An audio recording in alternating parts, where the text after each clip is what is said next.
Hello viewers, আসসালামু আলাইকুম। কেমন আছেন সবাই? আশা করি ভালো আছেন। আপনাদের দোয়া এবং ভালোবাসায় আল্লাহর রহমতে আমি অনেক ভালো আছি।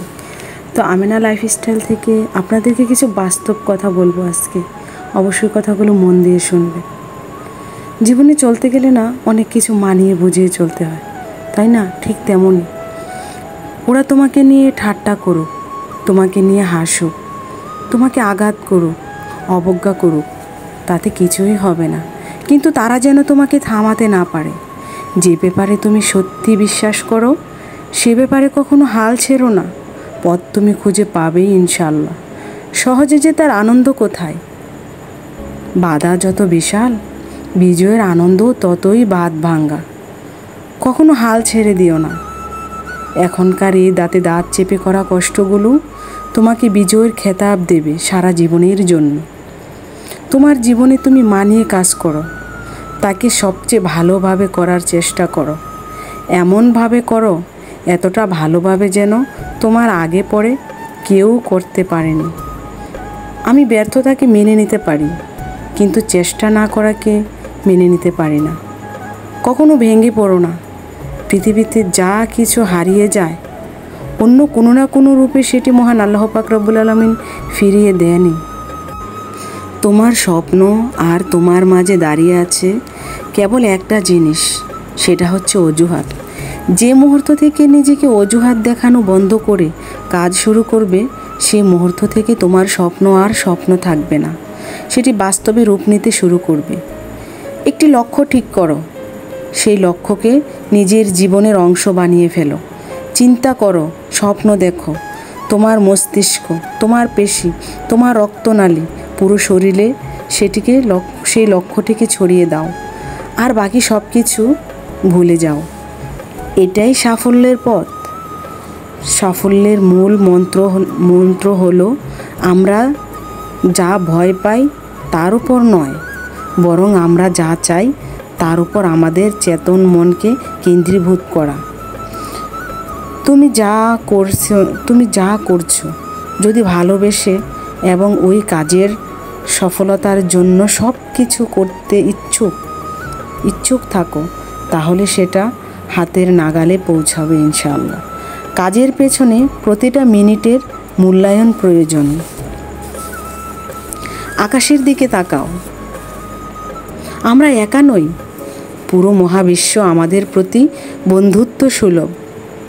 যারা স্বপ্ন দেখে এবং কাজ করে, শুধুমাত্র তাদেরকেই শ্রেষ্ঠটা দেওয়ার জন্য একান্তই লিপ্ত এই বিশ্ব। প্রত্যেকের জীবনে একটা গল্প আছে।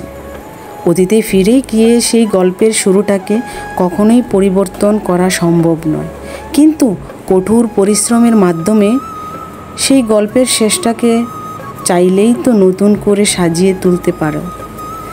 ব্যর্থতা মানে হচ্ছে ব্যর্থতা। কেন হয়েছে, কার কারণে হয়েছে, সেগুলো কেউ জানতে চাইবে না। তুমি ব্যর্থ হয়েছ, তার যন্ত্রণা তোমাকে একান্তই একাকী ভোগ করতে হবে। কেউ তোমার পাশে এসে দাঁড়াবে না। তাই কখনো অজুহাত বানাবো না, অন্যকে সুযোগ দেব না।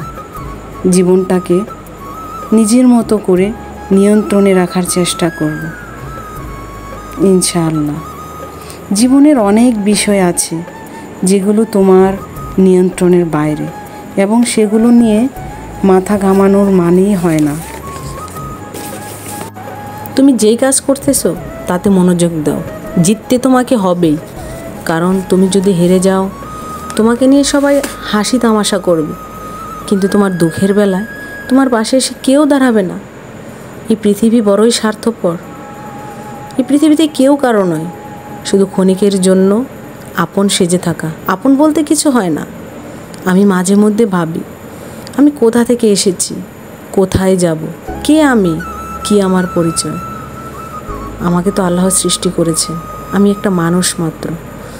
তো সেই ক্ষেত্রে আমি এটাই ভাবি যে আল্লাহ যেহেতু আমাকে সৃষ্টি করেছেন এত পছন্দ করে, কারণ মহান আল্লাহ পাক নাকি 18,000 মাখলুকাতের মধ্যে সৃষ্টির সেরা করেছে মানুষকে, আর সেই মানুষকে করেছেন আশরাফুল মাখলুকাত। তো মহান আল্লাহ যদি আমাকে ভালোবেসে সৃষ্টি করে সে যদি আমাকে কষ্ট দেয়, আমি শুধু এটাই বলবো যে হে আল্লাহ, আপনি যদি আমাকে কষ্ট দেন তাহলে ধৈর্য ধরার ক্ষমতা দিন, কারণ আপনার সৃষ্টিত বান্দা আমি। কারণ এত কষ্ট সহ্য করার ক্ষমতা আমার নেই আপনি যদি না দেন। সবসময় আল্লাহর উপর ভরসা রাখি, জীবনের যত দুঃখ কষ্ট সবগুলো হাসি মুখে মেনে নিই। কিন্তু সবচেয়ে ভালো লাগে কখন জানেন? যখন জানতে পারি যে মহান আল্লাহ পাক যাকে ভালোবাসেন তাকেই নাকি দুঃখ কষ্ট বেদনা দিয়ে রাখে। তো এটা ভেবে অনেক ভালো লাগে। তো সেই ক্ষেত্রে আমি নিজেকে কখনোই কারোর সাথে তুলনা করি না। বাঁচতে আমাকে হবে, কারো জন্য নয়, আমার নিজের জন্য নিজেকে বাঁচতে হবে। সেই জন্যই বলছি, নিজের জন্য বাঁচুন। অন্তত সারা দিনের ফাঁকে একটু সময় বের করে নিজেকে নিজের মতো করে সময় দিন। হ্যাঁ, দেখবেন ভালো লাগবে। মন খারাপ, মুড অফ করে ঘরে বসে থাকবেন না, এতে আপনার ক্ষতি হতে পারে। বরঞ্চ কোথাও ঘুরতে যান, কারোর সাথে কথা বলুন। যদিও আপনার দুঃখগুলো শেয়ার করতে ইচ্ছে না হয়, তাহলে অজু করে 2 রাকাত নামাজ পড়ুন, সেজদায় গিয়ে লুটিয়ে পড়ুন, মহান আল্লাহর কাছে মনের কথাগুলো বলুন। অবশ্যই তিনি আপনাকে সাফল্যের পথ দেখাবে ইনশাআল্লাহ। কারণ আল্লাহ তো মহান। আল্লাহ পাক যা করেন বান্দার ভালোর জন্য করেন। আমি বৃক্ষ রোপণ করেছি, তাতে যদি সেই বৃক্ষটি যদি চারারূপে যদি পরিণত না হতো তাহলে আমি কি করতাম? মহান আল্লাহ পাক সেটাকে এই বৃক্ষ, সেই বীজ থেকে বৃক্ষরূপে উনি তৈরি করে দেন এবং আমরা তা থেকে ফল পাই, ছায়া পাই, অক্সিজেন পাই। সেই জন্যই আমার ভালো লাগে, কারণ আল্লাহ পাক তো সৃষ্টি করেছেন আমাদেরকে, তো আমরা তার সৃষ্টি, আমরা তো চেষ্টা তো অন্তত করতে পারি। মাঝে মধ্যেই ভাবি যে এত সুন্দর পৃথিবীতে মহান আল্লাহ পাক আমাদেরকে পাঠিয়েছেন, কত সুন্দর করে, কত সুন্দরতম আকৃতিতে, অথচ আমরা মানুষ হয়ে আরেকটা মানুষকে নিন্দা করি। কিন্তু কেন এগুলো করব? আমরা কখনোই আমরা এগুলো করব না, কারণ আমরা একে অপরের বন্ধু, মানুষ মানুষের জন্য। তো বন্ধুরা, আমার ভিডিওটা কেমন লাগলো অবশ্যই কমেন্টে বলবেন, আর আমার ভিডিওটি সাবস্ক্রাইব করবেন, লাইক করবেন, আর এমন ভালো ভিডিও পেতে আমার পাশে থাকবেন। আজ এই পর্যন্তই, আবার অন্য কোনো দিন দেখা হবে নতুন কোনো ভিডিওতে। সেই পর্যন্ত আপনারা ভালো থাকুন, সুস্থ থাকুন। আসসালামু আলাইকুম।